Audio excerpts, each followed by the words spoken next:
பிப்ரவரி 5ஆம் தேதி ஈரோடு கிழக்கு இடைத்தேர்தல் நடக்க போகுது அப்படின்றது நமக்கு எல்லாருக்குமே தெரிஞ்ச விஷயம் தான். ஈரோடு கிழக்கு சட்டப்பேரவை தொகுதி இடைத்தேர்தலில் நாம் தமிழர் கட்சி சார்பில் போட்டியிடுற சீதாலட்சுமி இன்னைக்கு வேட்புமனு தாக்கல் செஞ்சிருக்காங்க.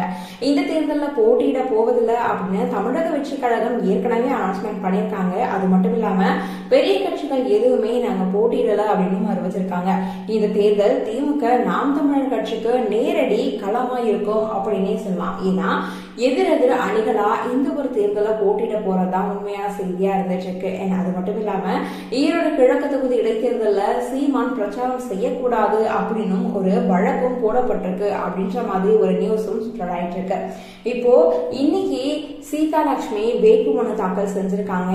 அது மட்டும் இல்லாம இவங்க நேரடியா நடந்து போய் வேட்புமனு தாக்கல் செஞ்சிருக்காங்க. அது மட்டும் இல்லாம எந்த ஒரு பிரச்சனை அப்படின்னாலும் நாம் தமிழர் கட்சி ஒருங்கிணைப்பாளர் சீமான் அவர்கள் தான் எல்லாத்துக்குமே முன்னாடி நிற்கிறாரு அப்படின்னு நம்ம எல்லாருக்குமே தெரியும். இந்த ஒரு தருணத்துல ஈரோடு கிழக்கு இடைத்தேர்தல் மிகப்பெரிய வெற்றியை நாம் தமிழர் கட்சிக்கு கொடுக்கும் அப்படின்றது